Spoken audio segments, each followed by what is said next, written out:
Olá pessoal, bem-vindos a mais um podcast. Hoje é um podcast especial aqui com pessoas especiais também, mais que professores aqui, amigos com a gente.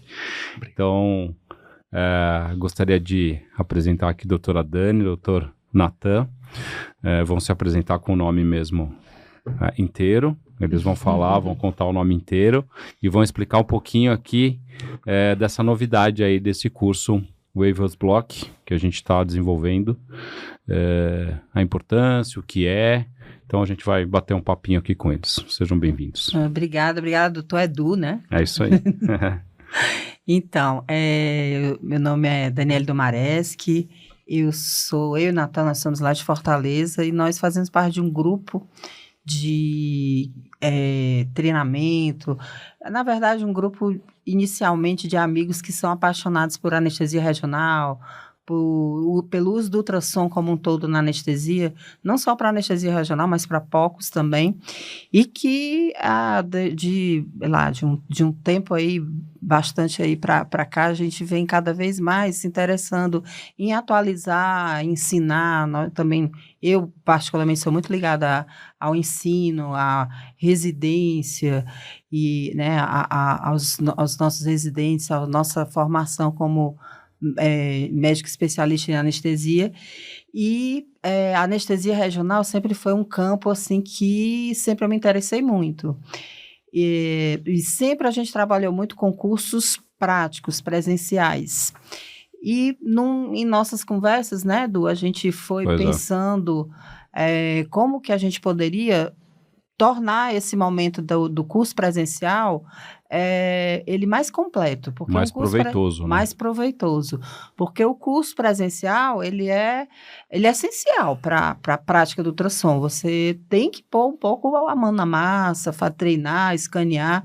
Mas, por outro lado, a gente não tem tempo suficiente para fornecer todas as informações que hoje são necessárias.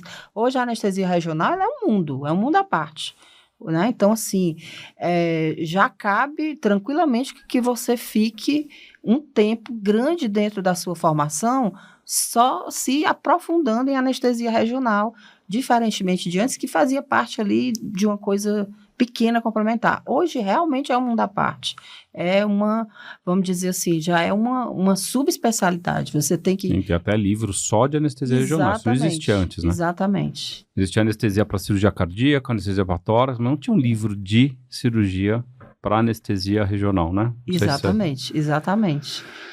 Então é isso. E esse curso, ele veio nessa intenção, que eu sinto que os colegas têm essa deficiência, os residentes, essa vontade de saber mais profundamente as coisas, né? Porque às vezes a gente, durante a formação mesmo da residência ou durante a nossa formação como anestesistas como um todo, a gente não tem essa oportunidade de ver isso mais aprofundadamente. Sim. Como realmente, por que eu devo fazer esse bloqueio, os aspectos assim, detalhes, porque a anestesia regional ela é muito feita de detalhes. Detalhes, né? Então, assim, por que a agulha tem que entrar em tal ponto? Por que esse bloqueio dá esse efeito e o outro não dá?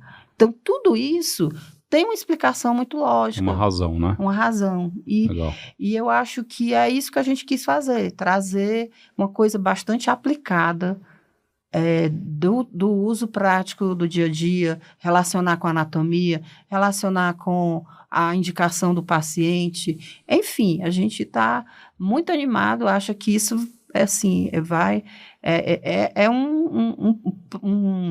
um projeto que eu tinha, assim, um sonho de realmente fazer uma coisa que fosse bem de qualidade, realmente, a anestesia regional. Legal. E essa oportunidade que a gente teve aqui, em parceria com você, tornou isso possível. Então, foi uma coisa muito bacana. Bacana. Isso aí.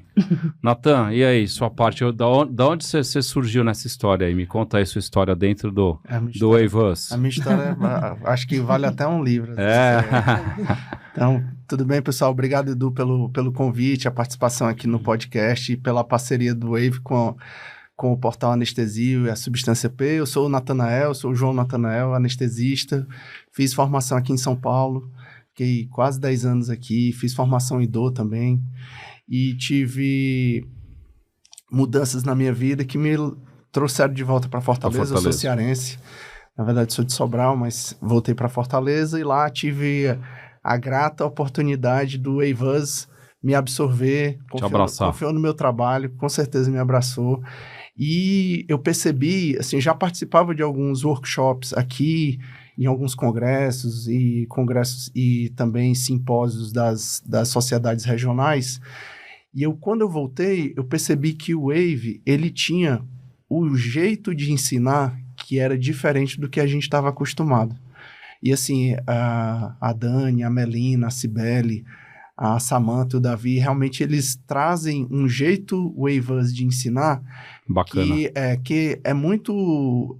eu me senti muito empolgado e gostaria até de registrar também o meu agradecimento e que eu estou muito feliz no Wave e eu acho que a gente está trazendo um curso e fazendo um curso que ele é extremamente atualizado e é extremamente minuciosamente as informações são dadas para levar a anestesia regional num patamar bem mais acima. Legal.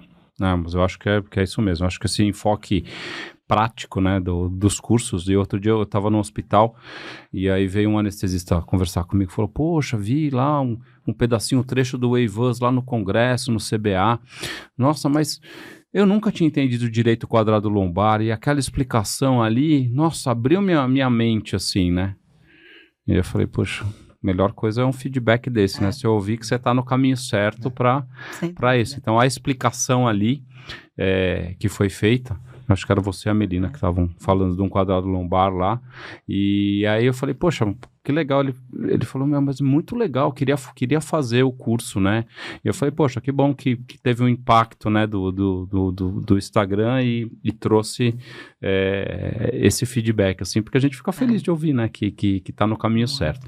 E ele falou, poxa, é difícil, né? E eu acho que não é fácil mesmo utilizar o ultrassom. Acho que não é um negócio que é tão simples como as pessoas acham que é. E eu acho que, obviamente, você precisa de treinamento. Mas voltando um pouquinho nesse embasamento, eu acho que você aproveita muito mais qualquer curso que você faz quando você já vai preparado com alguma bagagem para fazer o curso. Senão tudo é novidade lá também, né? Então, eu acho que o legal do online, né, do ter à disposição é que você consegue consultar isso, inclusive, na sua prática, né? No dia a dia você consegue, antes de um bloqueio, ir lá, dar uma estudada, né? E ir lá praticar. Eu acho que tem essa parte também, né? É um e ver bom várias guia. vezes, né? Você consegue ver um assunto, ver de novo, porque cada vez que você lê um assunto, você já lê ele com um olhar diferente. Você vai amadurecendo naquele tema e você vai ficando com um olhar mais crítico, com mais densidade ali para absorver aquilo ali.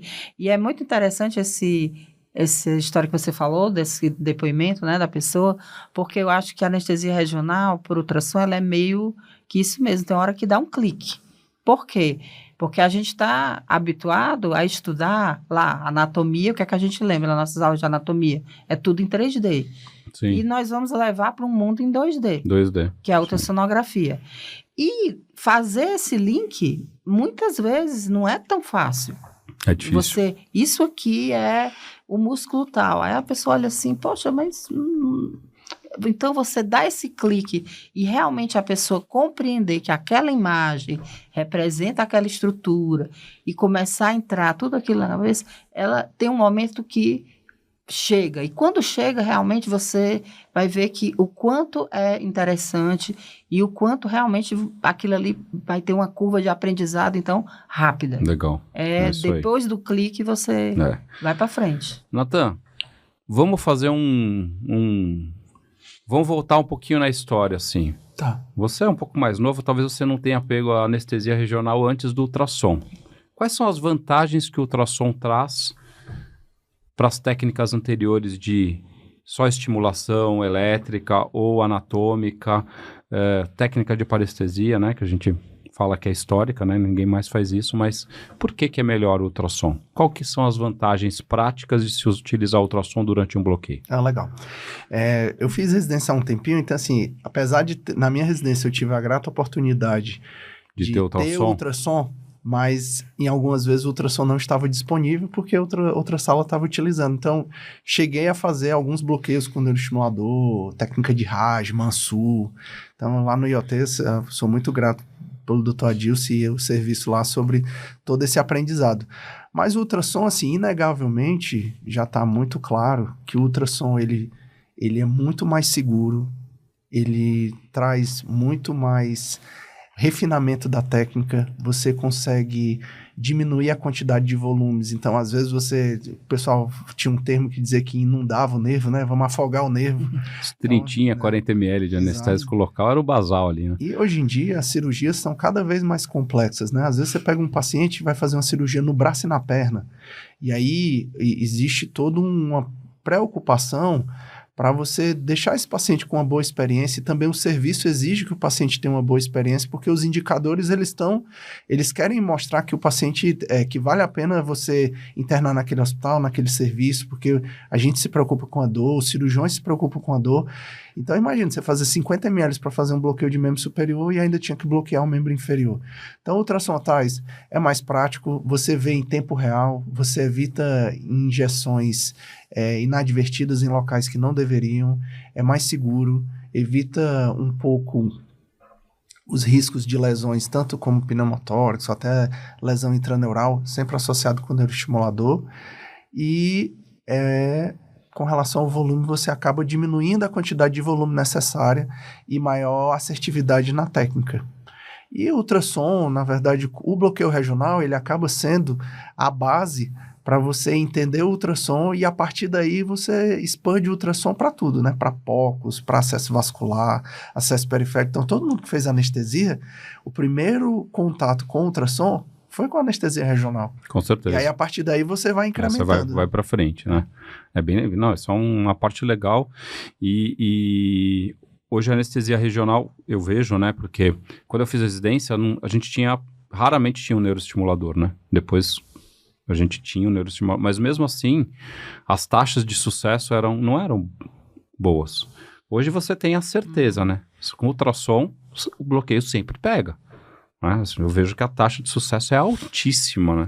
Dificilmente falar, não pegou esse bloqueio, é difícil, né? Antigamente a gente tinha uma falha muito maior, né? Mesmo com o neuroestimulador, não era das melhores, né? Além dessa questão do sucesso, da segurança em relação à intoxicação, em relação ao trauma da lesão nervosa, é interessante como ele também mudou um pouco a história da anestesia regional.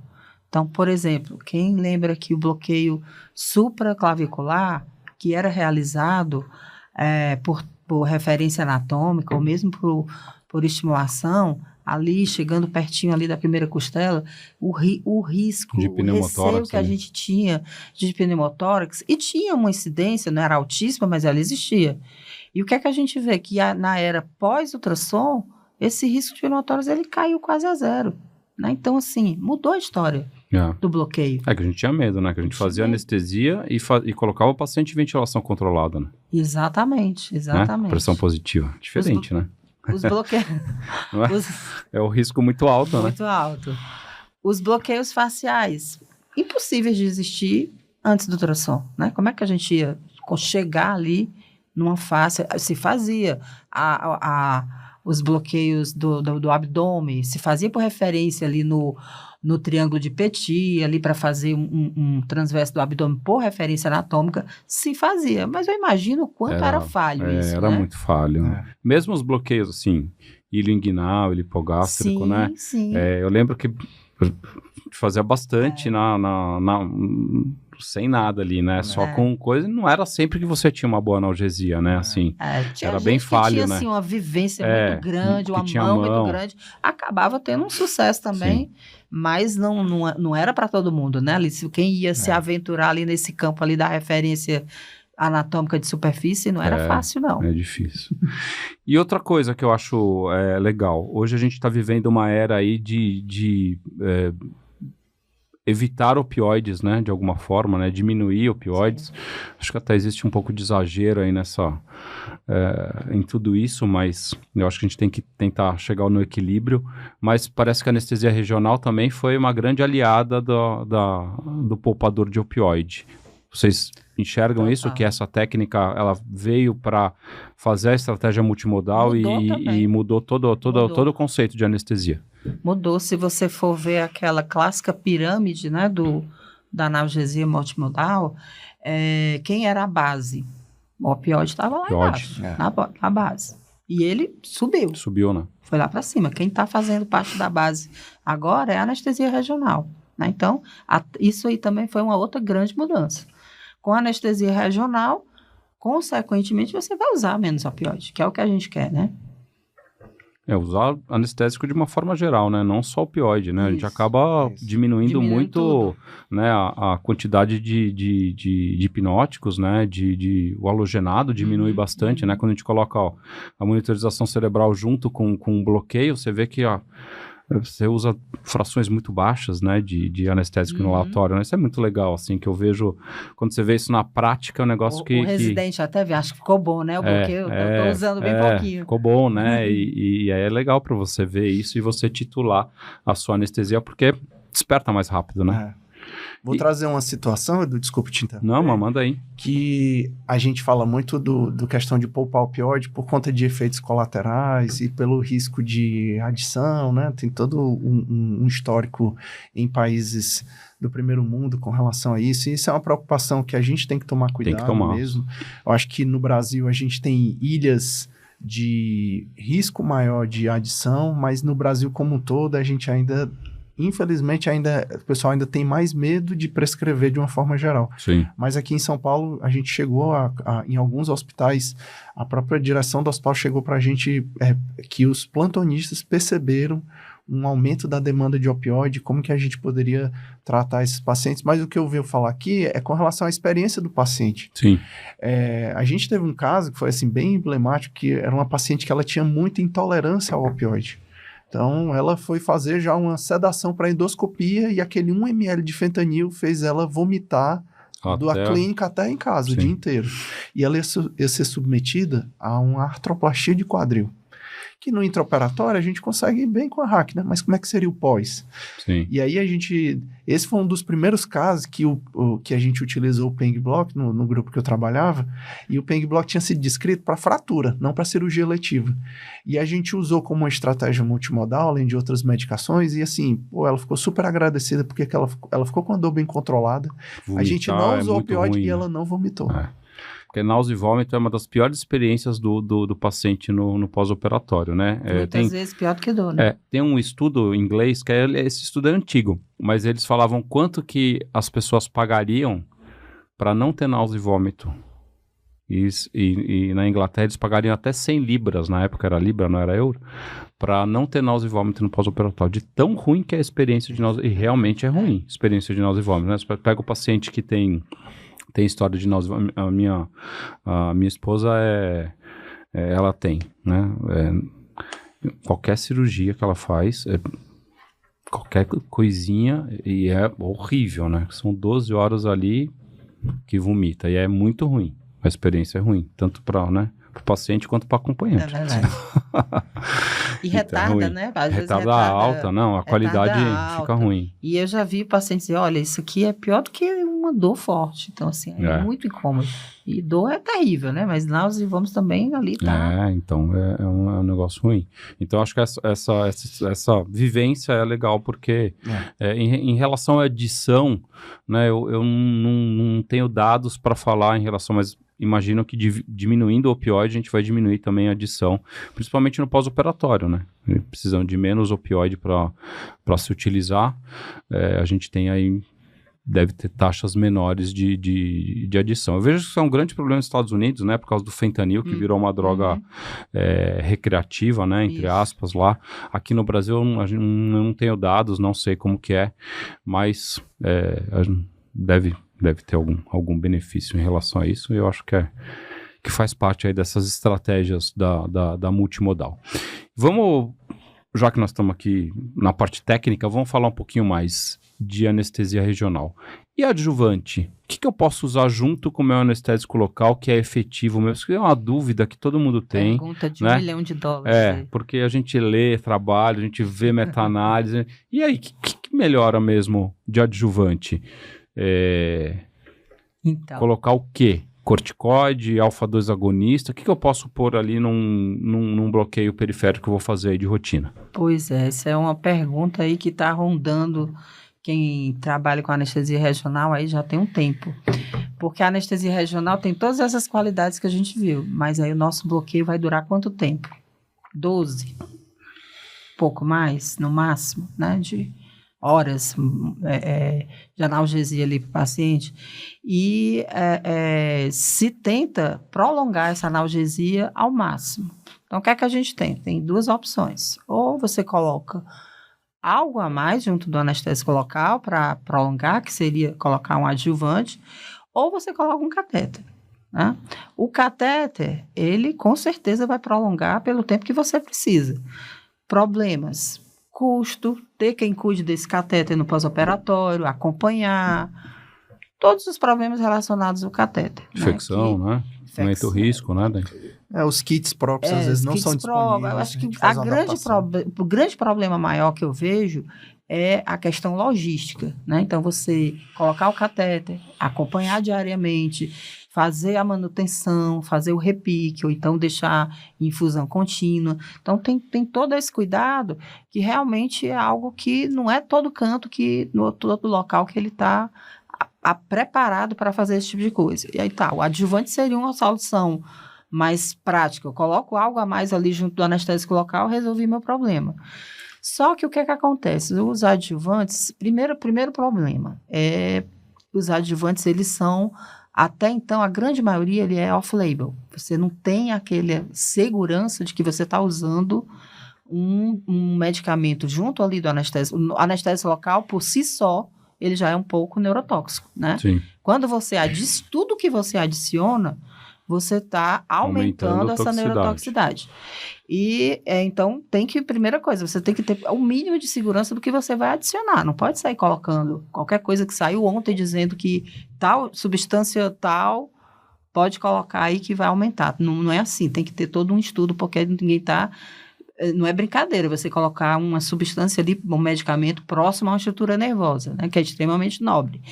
E, enfim, resumo da ópera. O que é que tem que está estabelecido como seguro e que tem resultado? Praticamente só a dexametasona. Praticamente só isso. A dexmedetomidina também, promissor. Eu não sei se já deixou de ser off-label. Sabe dizer, Nathan? Os últimos meta-análises e artigos que tinham falado, eles falavam basicamente em 3, né? Mas já se tentou ketamina, midazolam, até opioide. Até opioide, né? Mas assim, o que é mais típico é... Dexmedetomidina, dexametasona e buprenorfina. Só que não tem no Brasil. A buprenorfina que a gente tem no Brasil é só em adesivo. Lá nos Estados Unidos e em outros países tem ampola. Mas o questionamento maior é que essas medicações feitas na veia e feitas perineural, elas têm pouco semelhantes. E antes, a dexmedetomidina, você fica com medo porque às vezes na veia pode provocar um pouco mais de efeito adverso, principalmente um idoso que vai operar e vai andar, ele pode cair, ter uma hipotensão, atrapalhar a cirurgia e a deambulação mais precoce. Então, a gente acaba fazendo mais o catéter, ou, na minha prática, eu uso mais a dexametasona mesmo. Junto com o anestésico local no bloqueio. Dani também? Não, eu não uso no bloqueio. Eu faço só anestésico local.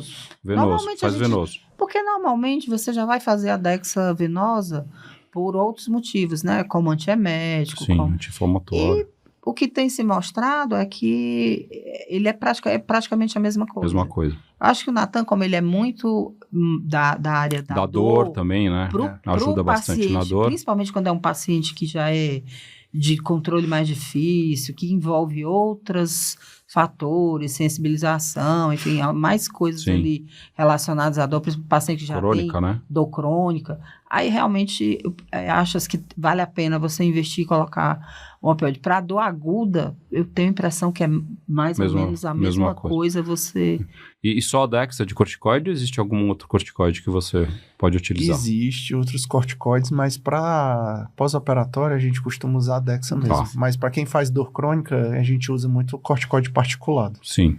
Tá. De depósito, Agora, uma coisa de mistura, que a gente não é adjuvante, mas uma coisa que a gente sempre aprendeu era misturar a ROP com o xilo, né? O BUP com xilo. E tem muito artigo saindo que... As receitinhas aí. Né? Você aumenta a latência, você, na verdade, você aumenta mais a latência e não aumenta a duração. Às vezes, você até diminui a duração clínica da analgesia. E você está criando um novo PKA. Uma nova droga, e você não sabe como é que essa mistura pode se relacionar com relação à intoxicação. Os livros falavam isso, né? Que a mistura de anestésico local, ela sempre é mais tóxica, porque você coloca duas características, né, de toxicidade, né? Quando você mistura a lidocaína com a bupivacaína, você adiciona toxicidade, né? Então, existia isso. Mas na prática, a gente vê que todo mundo utiliza, né? Todo mundo misturou, sempre utilizou, inclusive os cirurgiões plásticos, né? Eles faziam muito essa mistura para fazer infiltração, né? E a gente, assim, não se via, né? A teoria é boa, né? Que a lidocaína vai pegar antes e a bupivacaína, né, vai dar um prolongamento, mas parece que não é isso muito que funciona, né? Falando justamente o contrário. Você tem um anestésico local de escolha para o seu bloqueio? O que tiver disponível no serviço, geralmente levobup ou ropivacaína. São as suas drogas de escolha. Eu evito usar a dose, principalmente da ropivacaína, que lá onde a gente trabalha, tem muita rope a 1%. A 1%. Então, eu evito usar na concentração original. Eu sempre diluo. Porque acima de 0,5 já tem uma concentração anestésica. E a gente sabe que quanto maior a concentração do anestésico local, maior o risco de neurotoxicidade. Sim. Tem algum anestésico que você usa? Faz essas misturas também? Gosta? Não. É exatamente. Tem gente que usa, né? Muita gente usa, né? Tem muita gente que mistura, faz aquela receitinha, faz tanto disso, a gente já tem... Residente já gosta de ter umas receitinhas ali, né? O anestesista gosta da receita de bolo, é lógico, então, mais prático. Mas aí, é como o Natan falou, realmente acaba que você cria uma nova propriedade física ali do anestésico que você está usando. E o que os estudos têm mostrado é que você acaba atrapalhando tanto latência, que é o que seria, que se eu queria ter um início mais rápido, como você altera, às vezes, a concentração do anestésico de longa duração pela mistura que você está fazendo, ele acaba também não tendo uma duração adequada do jeito que você esperava. Então, você acabou atrapalhando os dois objetivos que era iniciar mais rápido e durar mais, né? Então, isso daí realmente parece que não vale a pena. E do anestésico que eu utilizo mais, eu tenho assim uma afeição maior, eu gosto muito de usar a levobup. Primeiro porque tem essa história de diluir, a levobup você já tem ela em várias concentrações já pré-diluídas ali. Isso, para mim, é muito bom, porque... Mais prático. Mais seguro. Você não manipula, né? Não manipular. O quanto mais você evitar manipular anestésico, melhor, né? Então, assim, se já vem a concentração ali que você quer, principalmente, tem concentrações já baixas, 0,25, para usar em criança, por exemplo, ou para usar em bloqueio facial, você já tem uma concentração mais baixa, ou se vai ficar em infusão contínua.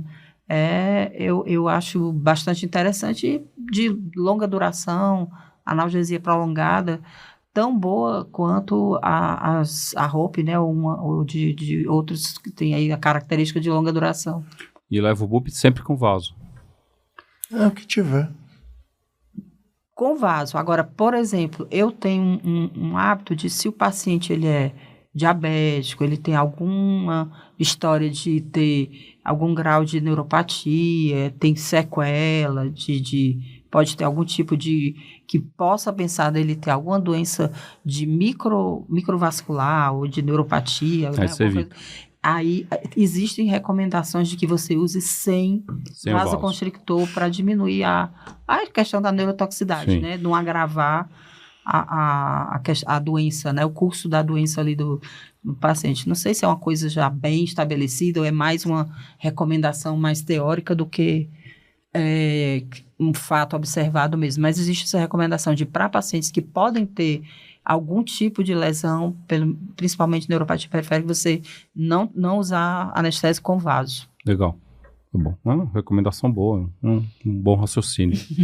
Natan, e cuidados aí na sua realização de bloqueio? Asepsia, antisepsia, usa capa no ultrassom, usa gel. Como é que você faz a sua prática no mundo ideal e no mundo real? A gente sabe que a vida não é só livro, né? Então, mas como é que você faz? Quais são os cuidados que você tem em relação a isso para evitar infecção de sítio, tudo isso? É bem legal esse tipo de segurança e cuidado.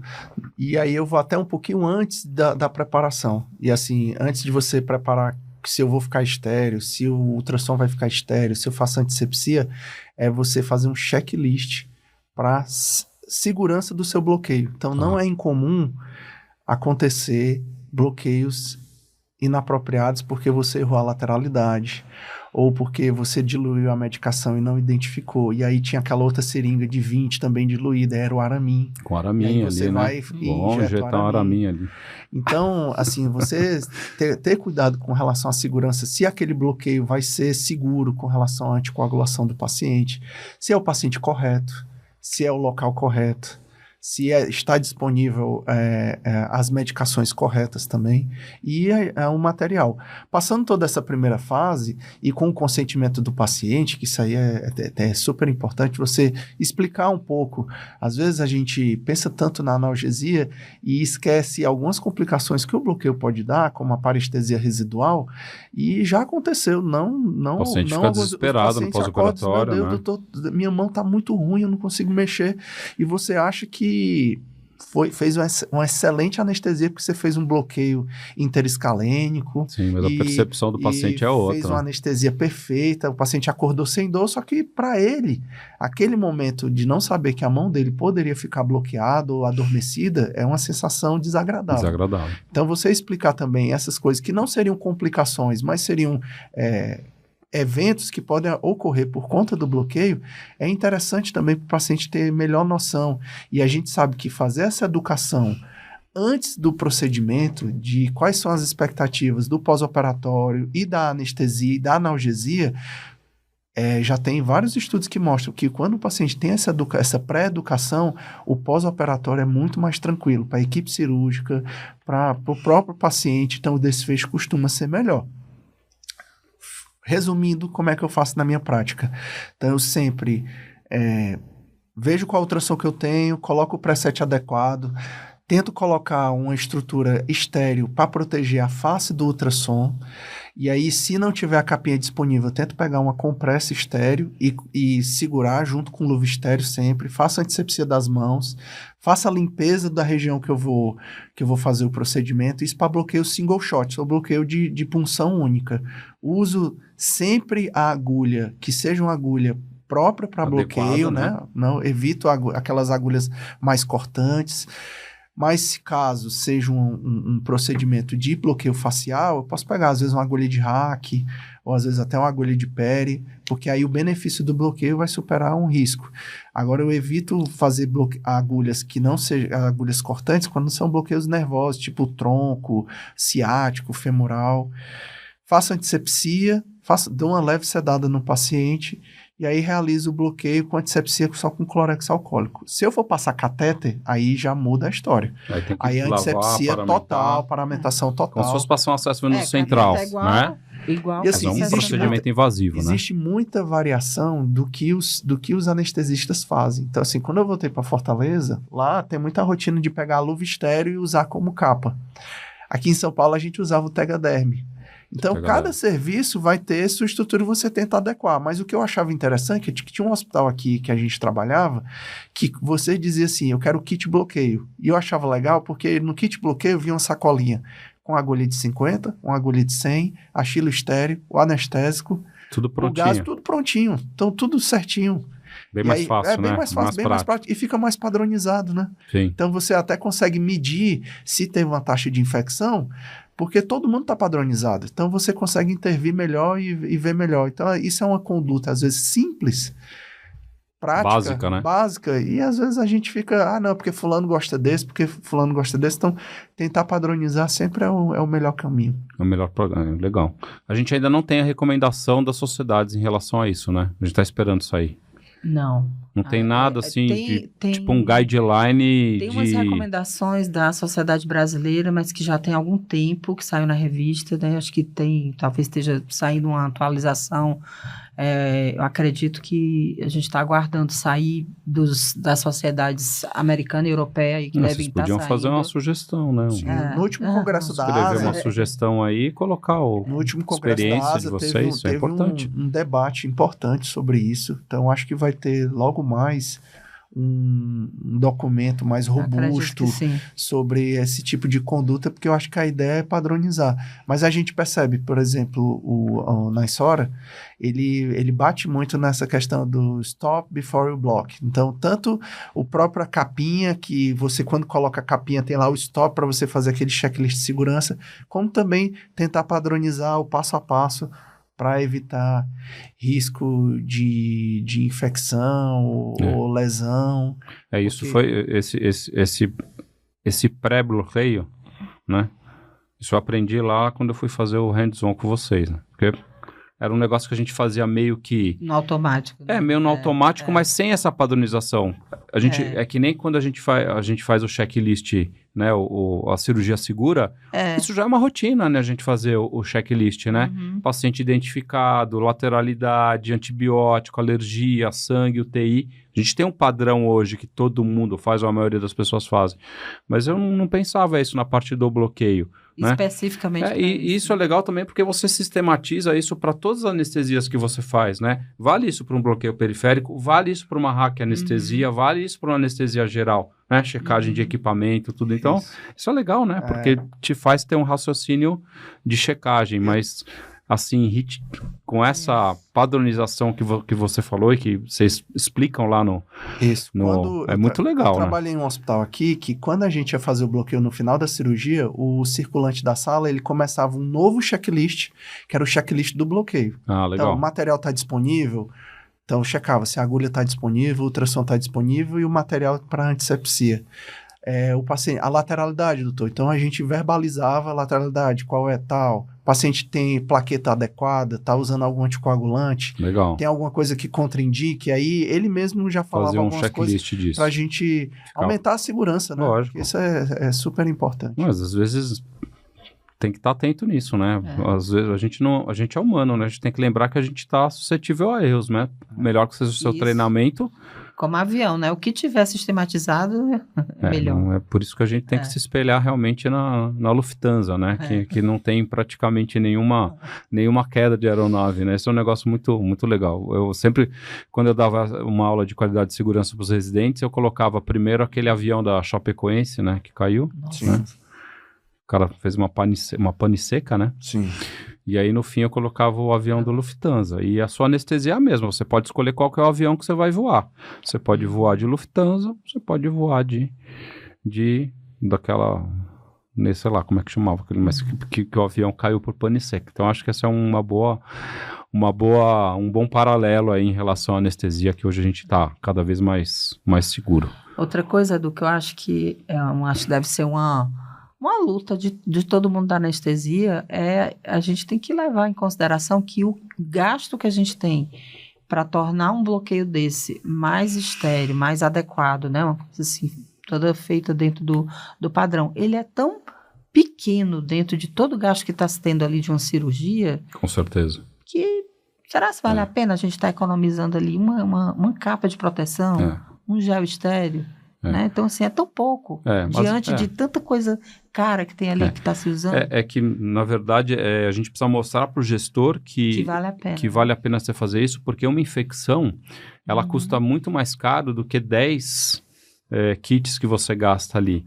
Né? Então, prevenir a infecção desse paciente que vai ficar mais tempo internado, vai gastar mais, vai consumir mais antibiótico, vai consumir mais insumos e internado, obviamente que é muito maior. Mas de vez em quando é difícil o gestor enxergar, né, isso, né, com o próprio anestésico local, né, muitas vezes eu ia lá e falava, olha, eu precisava de um anestésico menos tóxico, né, assim, eu sempre falava, olha, a bupivacaína, né, porque a gente faz anestesia, quem que é o público, a gente faz mais anestesia hoje com fratura?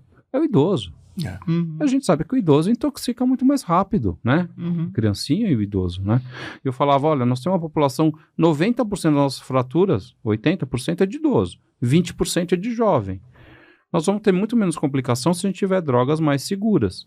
Mas, de vez em quando, era difícil você tentar explicar isso, né?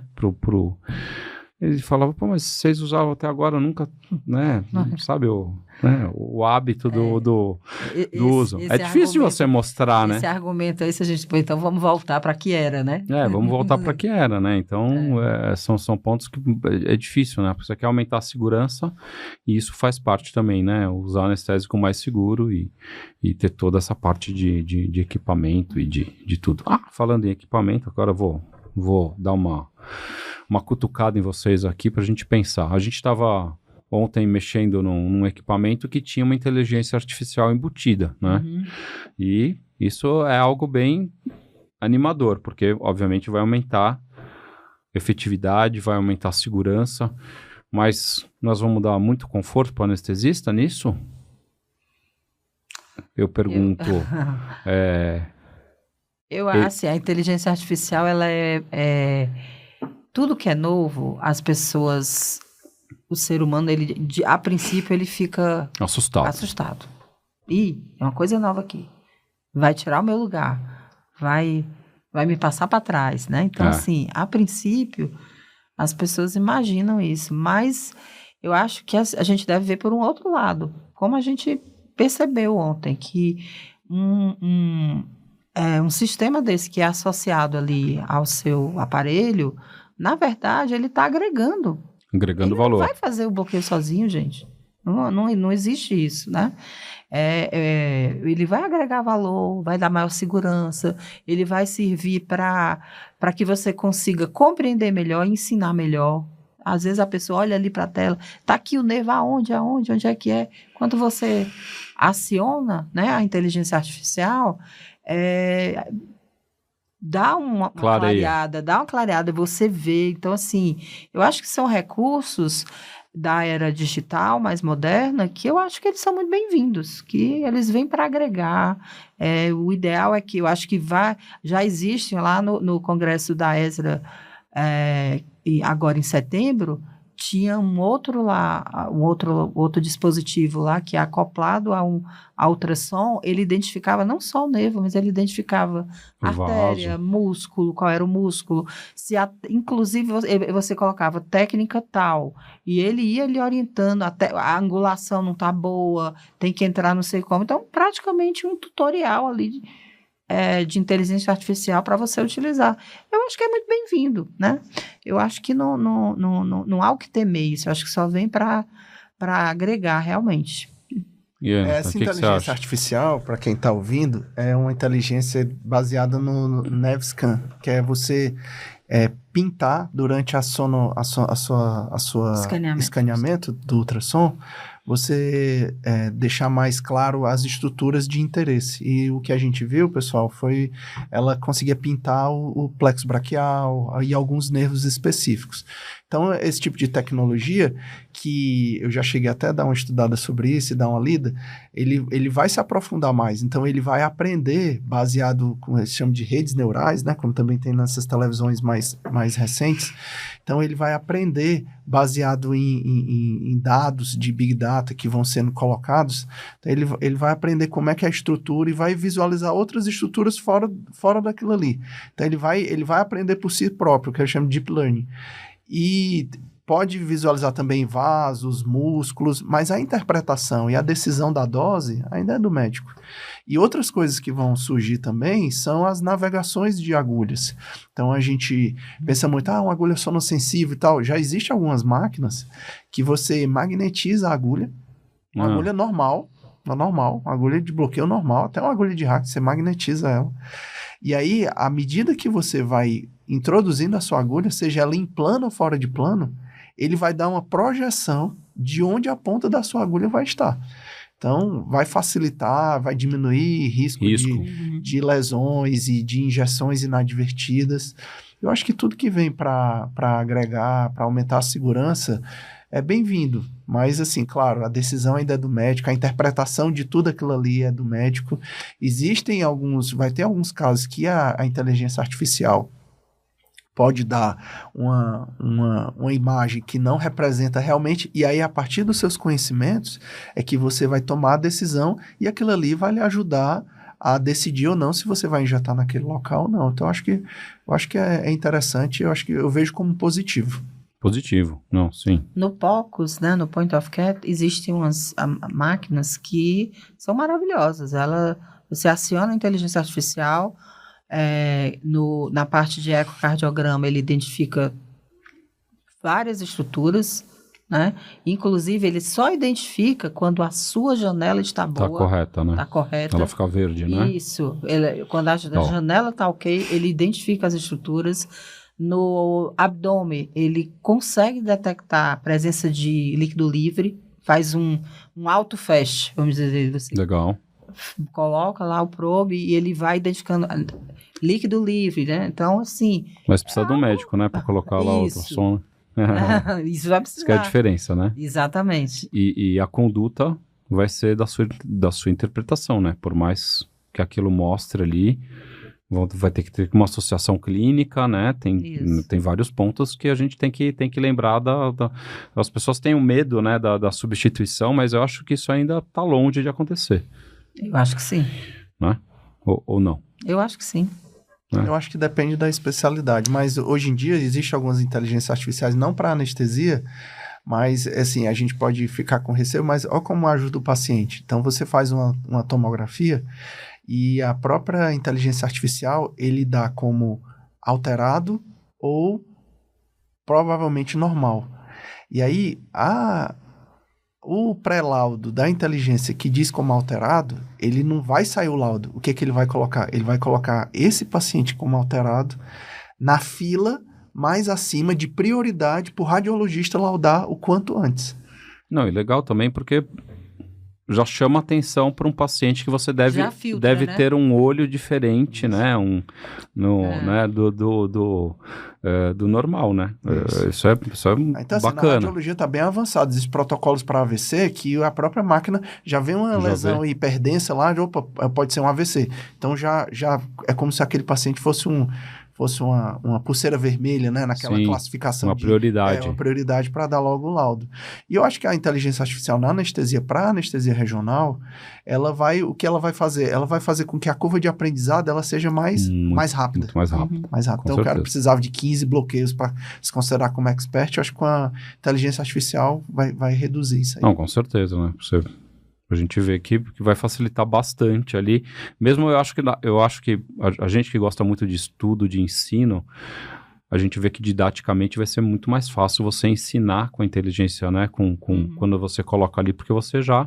Né? Você não precisa ficar descrevendo, tá vendo aquelas bolinhas ali, tá vendo... Né? É difícil, porque é muito interpretativo quando a gente fala, né? Tá vendo aquilo ali que parece não sei o quê. E às vezes cada um vê de um jeito, né? Com a estrutura e você tá falando de outra, né? É mesmo, né? Então, ali a hora que marca, né, o nervo, putz, é muito legal, né? E funcionou bem ali quando a gente viu, né, o plexo braquial, né? Mas quando a gente foi pro axilar, a gente não conseguiu ver tanta estrutura, né? Ele não marcava tanto como, né? Mas ainda. Com as redes neurais ele vai aprender. Ele vai aprender e eu acho que com o uso do aparelho que a gente vai começar a ter vai ocorrendo uns updates, né? Então, assim, vai sendo... mais detalhado ainda, porque lá naquele que especificamente a gente usou ontem, ele coloca plexo braquial. Então, ele não especifica que região você está. Então, eu acho que o futuro ele vai dizer, no interescalênico, você vai ter que ver isso, isso e isso, né? Tal região, vai ter que ver as estruturas são essas. Mas ali ele já deu uma acertada. Uma acertada boa 80%. Ali já. Já ajuda bastante ali, não, mas eu acho que pedagogicamente eu acho que é muito legal também, porque para quem nunca viu ou para quem está começando, é um mundo difícil de se ver, né? Mesmo porque muita gente não tem formação em ultrassom, né? O ultrassom é algo que eu não tive ultrassom na minha faculdade, na minha formação. Não tinha aula de ultrassom, né? A gente via eventualmente ultrassom, mas não tinha uma aula de ultrassom. Era lá da radiologia. Né? Era da radiologia, só quando se você passasse na radiologia, se tivesse um estágio na radiologia, você ia lá ver. Então é um mundo à parte, né? Tanto que a gente tem as aulas mostrando o passo a passo do ultrassom. Isso é um negócio que é super importante, assim, porque muita gente nem chega ao ultrassom por causa dessa dificuldade. Exatamente. Né? De ligar o ultrassom. Parece ser um negócio, mas de vez em quando você não acha, é muito botão, né? E no ultrassom, ele é muito engraçado, né? Tem uma frase que eu acho muito legal, que é: você só procura o que você sabe que tem que procurar, né? Se eu não sei que existe artefato tal, se eu não sei que para procurar o vaso eu tenho que fazer tal detalhe no ultrassom, acionar comandos, modos de visualização, eu não vou conseguir fazer isso. Então, você tem que compreender o que você tem que achar para poder encontrar, né? Mas não é algo extremamente, vamos dizer assim, reprodutível. Você consegue aprender ultrassom, é algo assim que realmente é uma máquina maravilhosa, porque ela é muito facilmente reprodutível. Aquele conhecimento que você capta ali, você vai conseguir levar de uma forma muito fácil para o seu dia a dia. Hoje em dia, as máquinas elas são cada vez mais autoexplicativas. Aqueles botões, aquelas máquinas do ultrassonografista mesmo, lá da radiologia, que tem muito mais comandos. As máquinas que estão normalmente disponíveis para a gente, elas são mais diretas, né? Então, é o botão de profundidade, de ganho, os modos de utilização, né? Então, assim, são bem mais diretas. Então, assim, algo realmente que dá para se pegar fácil e é o futuro. O futuro é esse, vai fazer parte. Eu acredito que no futuro é um ultrassom para cada sala, pelo menos é o meu desejo, sim, né? Isso é legal. Eu li um editorial uma vez que falava que o ultrassom vai aposentar o estetoscópio. Então, e aí eu pergunto assim... Tem que combinar com broncoespasmo. E aí eu pergunto, e aí, o POCUS realmente ele tem esse peso assim de aposentar? Ele é mais... Tem um pouco. Tem muito estudo que mostra que sensibilidade, especificidade do POCUS em relação a outros exames, né? Clínicos. Raio-X ou radiografia, ausculta, ele é muito superior. Muito superior. O que tem que combinar é com o broncoespasmo, né? A única coisa que a gente ainda não consegue detectar com o POCUS é o broncoespasmo. Mas esse aí é mais fácil, né? No esteto, isso aí é difícil escapar, né? No esteto. Então, isso até é um lado bom, né? Porque isso aí... O esteto fica. Né? O esteto fica. E isso é algo que a gente tem na nossa prática anestésica de sobra, né? Um broncoespasmo, a gente mata, né? Uma charada na hora, né? Não é um problema. Mas do ponto de vista pulmonar, vamos falar de POCUS pulmonar, que mais que eu consigo ter uma tranquilidade aí no meu dia a dia, que eu poderia usar ultrassom pulmonar? Se as pessoas, os médicos utilizassem ao máximo que o ultrassom pulmonar ele tem a oferecer, a quantidade de paciente que iria para uma radiografia de tórax, para um TC, para um exame diariamente, eu vejo pacientes de UTI cheio de bombas de infusão, em ventilação mecânica, DC para tomografia. Na época do Covid a gente viu isso. Muito, né? E lá na unidade de Covid, lá do hospital, eu fiz com os residentes um trabalho que era fazer a avaliação do paciente com ultrassom e comparando com os achados da tomografia, semelhantes. Então, e a guerra que era para descer aquele paciente para ir para a tomografia. Qualquer paciente que vai para a tomografia da UTI é uma guerra. Como era. Do Covid tinha que parar uma ala toda, que era na época boom, né? Boom do Covid. Então, tinha que parar um elevador, essa região aqui não passa ninguém, para o paciente descer, para ir para a tomografia, então era uma loucura. E se viu que os achados pulmonares para acompanhamento do ultrassom eram possíveis. Pneumotórax, você está ali, suspeita de pneumotórax. vamos radiografar, vvamos olhar. Gente, passa ultrassom, né? Então, assim... Sem radiação ainda, né? Sem radiação, rápido. Do Então, Covid era pior, né? Que você descia pra tomografia, aquela tomografia tinha que fazer terminal e ficava visual. Imagina o tempo que a gente perdia. Aquela sala ali da tomografia não servia para mais ninguém por um período, era uma loucura. Eu acho muito legal o POCUS, porque quando se tem a dúvida do jejum, né? Isso. E hoje em dia com o uso daí desses remédios aí, dos Ozempic da vida, Exatamente. né? Eu acho que isso é muito legal, né? Porque você tem aí sempre essa chance de pegar um estômago aí cheio, né? Exatamente. Ele não é possível ainda dizer, vamos ver aqui o ultrassom gástrico do paciente e esquece a história de recomendação de jejum, né? Não. Você ainda tem que seguir os protocolos e tudo, mas se você colocar no seu hospital para avaliar o ultrassom gástrico de todo paciente que chega de manhã, você vai ter algumas surpresas. Vai ter surpresa, não. Com certeza você tem surpresa. Você, mesmo o paciente dizendo que está em jejum há X horas aí, muitas horas, mais de 8 às vezes. E no anestesista que às vezes está na emergência, às vezes o paciente chega lá e uma vez eu fui fazer um treinamento em Palmas e lá tem uma tribo de indígenas que eles às vezes não falavam português. Então a barreira de linguagem às vezes você não sabe. Ou até um paciente que não verbaliza. Se ele está em jejum ou não. Porque ele tem um déficit cognitivo, você vai lá e rapidamente... Então a ideia do POCUS é essa, né? Você tem uma resposta rápida. Você tem uma indagação, você tem uma dúvida e vai lá e resolve na hora, né? Já resolve na hora. Idoso, criança, às vezes come escondido. Você não sabe. Come escondido. Você não sabe se comeu, se não comeu. Principalmente criança, né?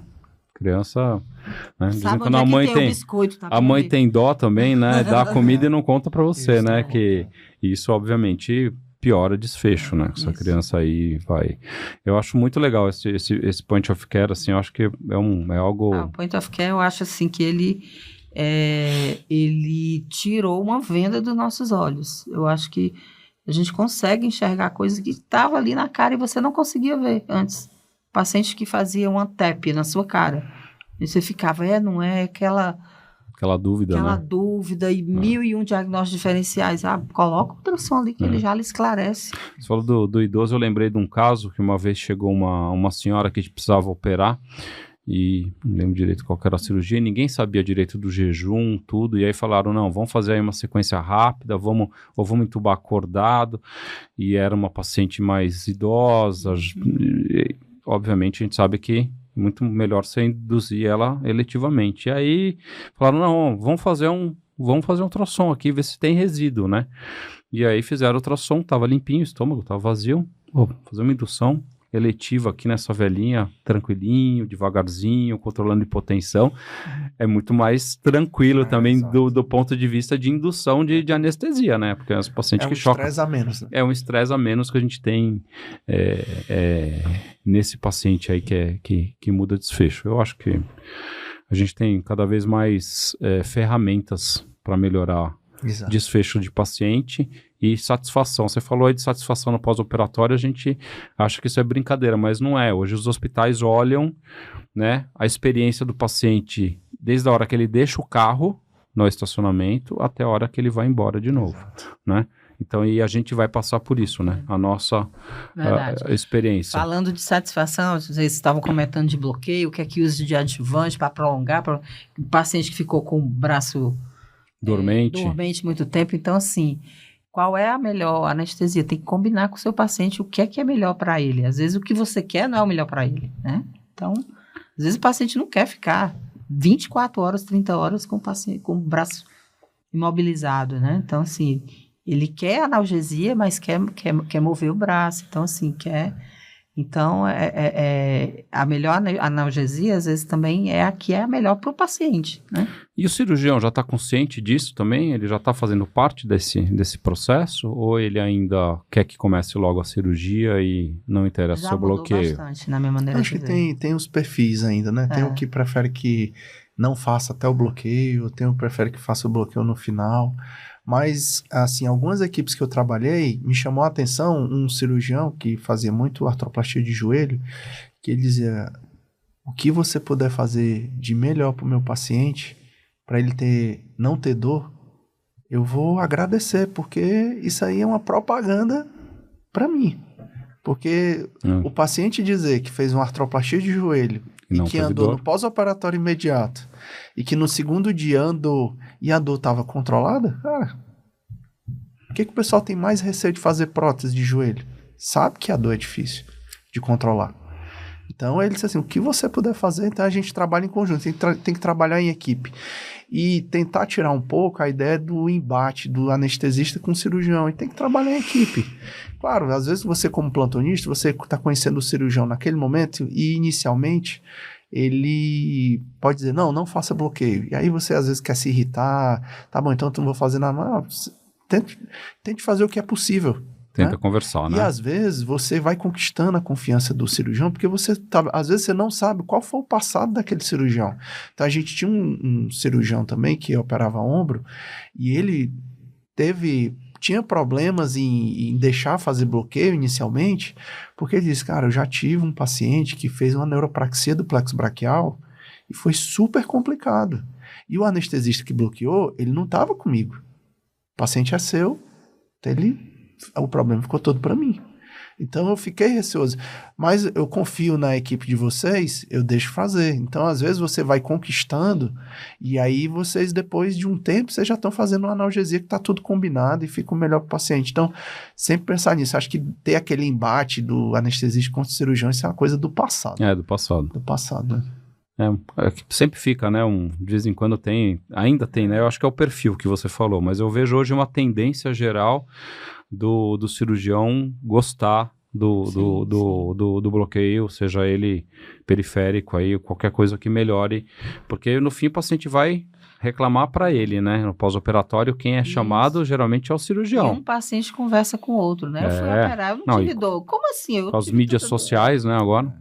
E o legal da reabilitação precoce também, que você falou, e que a gente talvez não enxergue tanto, né? Porque a gente se preocupa muito com dor, mas a redução dos eventos embólicos no pós-operatório do paciente que pisa no chão é assombrosa, assim, né? Isso o ortopedista me ensinou uma vez, eu sempre brinco que alguma coisa ele conseguiu me ensinar, não, mas ele era um cara que gostava muito de cuidar do paciente, isso eu aprendi também, que ele era um cara extremamente chato, né? Com o paciente, com dor, com náusea, com tudo isso, e ele me cobrava muito isso. E ele falava, paciente que põe o pé no chão precoce não faz TEP, não faz TVP. Ele falava para mim. Meus pacientes não têm. Risco, né? E realmente ele tinha um índice muito baixo e ele só operava quadril, né? Quadril, a gente sabe que quadril e joelho para ter TEP é uma maravilha, né? É uma cirurgia gostosa para ter complicação. E isso era bem, porque eu falava, pô, mas você quer levantar logo esse cara aí da cama, meu? Acabou de operar o quadril, um negócio traumático. Não, vamos levantar rápido. Isso a reabilitação precoce ajuda muito nesse paciente. E uma característica do anestesista, pelo menos era uma coisa que foi um dos motivos de eu escolher a anestesia, é que todo paciente é uma anestesia diferente. Às vezes você acha que, não, é sempre a hack. Não é. É uma hack com uma dose menor, é um paciente que às vezes você precisa sedar mais, é um botão anestésico. Então, ter no seu arsenal os conhecimentos de anestesia regional, de POCUS, vai tirar aquele coelho da cartola naquela situação que o pessoal chega, e aí, o que a gente vai fazer com esse caso aqui? Um caso super desafiador, e você, vamos fazer isso aqui que vai dar certo e tal, e dá tudo certo. Não. E a gente vê cada vez mais pacientes centenários sendo operados e o desfecho saindo ok, né?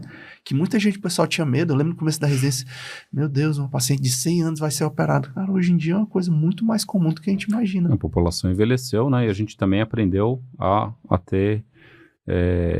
a cuidar do velhinho, né? Assim, o refinamento da anestesia hoje em dia é muito maior, né? Mata muito menos, né? Porque antes se falava que matava muito a anestesia, mas realmente tinha muita complicação, os anestésicos eram ruins. Hoje é uma evolução de técnicas, de tecnologias de monitorização, que eu também acho que é importante, né? A monitorização que melhora o desfecho, né? Principalmente nesse paciente aí centenário. Legal. Muito bem, gente. Eu acho que a gente pode finalizar aqui nosso podcast. Eu acho que foi bem bacana nossa nosso papo aí, acho que a gente conseguiu abordar aí a importância do bloqueio periférico hoje na anestesia moderna. Acho que ela não vai ter jeito, né? Vai ter que fazer anestesia, bloqueio periférico em tudo, né? A gente consegue fazer bloqueio periférico. Qualquer lugar do corpo a gente tem um jeitinho de fazer um bloqueio aí analgésico no pós-operatório, né? Para esse paciente. E aí queria pedir aí, finalizando, por que você acha legal alguém fazer esse curso? Qual que é a razão aí? Dá 2 motivos você, para a gente fechar aí nossa... Então, eu gostaria de fazer o curso também. Se você faria, já é uma boa indicação. Eu faria. Eu estou fazendo, a gente está planejando e trabalhando nesse curso como se fosse a cada passo. Eu faria, um filho, eu faria isso aqui, eu gostaria de ter essa aula dessa forma, né, abordar esses assuntos. Então é isso, a ideia é que você, aquela pessoa que quer aprender anestesia regional, mas ela nunca consegue ir mais à frente. Faz um curso ali de um dia, tem uma aula ali, vai no congresso naquele bloco de aula de regional, mas fica faltando algo mais profundo, né? Algo realmente de maior consistência, que vai deixar que ela avance, porque a anestesia regional, ela avança dia a dia. Se você estuda hoje, daqui a 2 meses você vai procurar o mesmo assunto, já tem mais X papers aí disponíveis de coisas que estão mudam uma técnica. E tem o Natan sempre trazendo um bloqueio novo pra gente. Então, ele descobre um canto que... E é Vamos isso. lá. É para quem é apaixonado pela anestesia regional e quer incluir ela mesma assim, que é a boa prática hoje é incluir realmente a anestesia regional no seu dia a dia. E a nossa ideia é, nesse curso, a gente sempre ter atualizações e anexos aí, então, para quem for fazer o curso, saber que sempre vai ter aulinha nova aparecendo, né? Então vai ter um bloqueio novo que você vai buscar lá. Mas vamos lá, né? Talvez a gente crie até um dia, né? Opa, essa é a melhor coisa que tem. A rede nervosa aí é imensa, a rede neural. E aí, o que você deixa de mensagem aí pra gente? Então, a ideia do curso é agregar para aquela pessoa que está querendo iniciar a anestesia regional a facilidade do portátil, né? Em que você consegue acessar. E a gente, propositalmente, a gente fez aulas curtas e aulas temáticas, porque às vezes você vai fazer um curso e aí na hora você foi escalado por um bloqueio que você não lembra e você coloca lá, tem aquela aula de membro superior. Aí são 40 minutos de aula, aí você vai, meu Deus, agora que tá... Onde que tá o bloqueio que eu quero? Onde que tá o radial ali? Então, lá tá muito específico, muito direcionado, e ao mesmo tempo, como a gente gosta muito do assunto, a gente tentou trazer toda aquela dúvida na prática que a gente não acha nos livros, na verdade você vai retalhando com um artigo, com outro, a gente conseguiu colocar tudo em aulas, fazendo também uma boa revisão sobre anatomia. E eu acho que é o início até de uma boa revisão para quem pensar em um dia buscar um certificado para se destacar no mercado. Então, quando eu provas, comecei a trabalhar... de título. Hoje as provas de título têm prática, né? O TSE hoje tem prática, né? Então, legal ter essa noção. A gente se preocupou com isso também, tem quiz no curso, então não é só a teoria, mas tem também o quiz, tem as interações que você vai ter durante a aula para também você fazer aquela sua memória fotográfica, porque o ultrassom para mim é muito memória fotográfica, né? Você visualiza, às vezes você não está se achando, opa, pronto, agora eu me encontrei. Legal. E também a questão dos novos bloqueios, da atualização que é necessária. E assim, destacar no mercado. No começo, eu já fui coordenador de um hospital, e às vezes a gente tinha muita cirurgia ortopédica, e às vezes o pessoal tinha receio, porque não tem tanta segurança e tal.